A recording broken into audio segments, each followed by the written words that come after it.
আসসালামু আলাইকুম friends, welcome back to my channel. আজকে একটি দারুণ রেসিপি নিয়ে চলে এসেছি, যেটা খুব কম মশলার মধ্যে দিয়ে আমি রান্না করব আর খুব সহজভাবে রান্না করে দেখাবো আপনাদের। লাউ দিয়ে মসুর ডাল রান্না করব।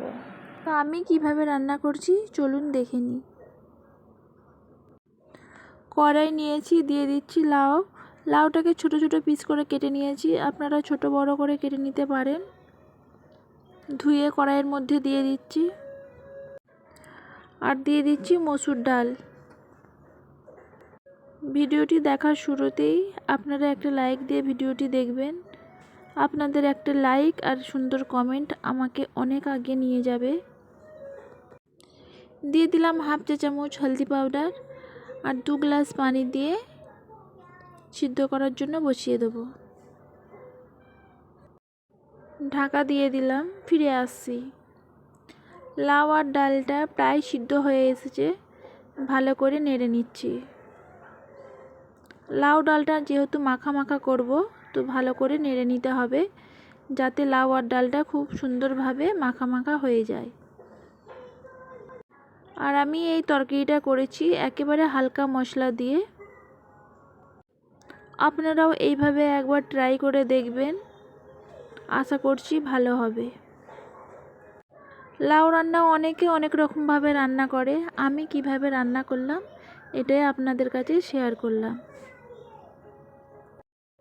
লাউ আর ডালটাকে ভালো করে নেড়ে চেড়ে নিয়েছি, দিয়ে দিলাম হাফ গ্লাস পানি, আবারও নেড়ে নিচ্ছি। দিয়ে দেবো স্বাদ মতো লবণ, আপনারা আপনাদের পরিমাণ মতো দিয়ে দেবেন। কম বেশি লাউ থাকলে কম বেশি লবণটা করে নেবেন। তো ঢাকা দিয়ে আবারও ফুটিয়ে নেব।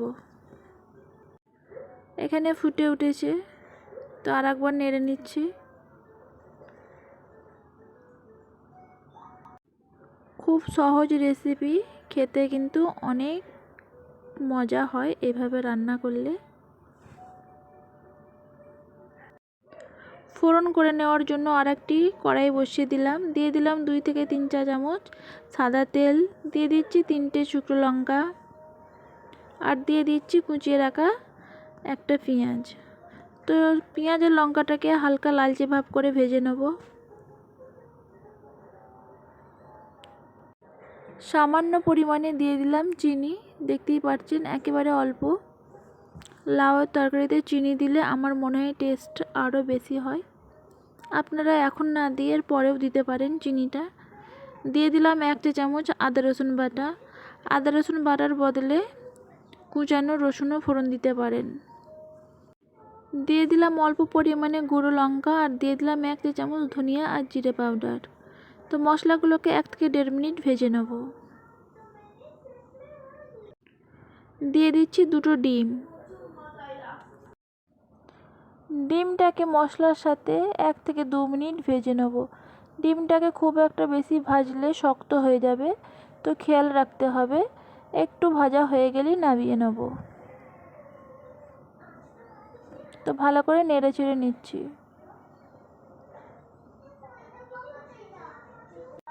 ডিমটা খুব ভালোভাবে ভাজা হয়ে গেছে, দিয়ে দিচ্ছি লাউ ডালের মধ্যে।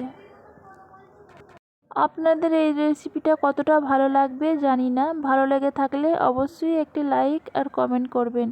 আপনাদের একটি লাইক কমেন্ট আমার কাছে অনেক পাওয়া। ভালো করে লাউ ডালটাকে মিশিয়ে নিচ্ছি ডিমের সাথে।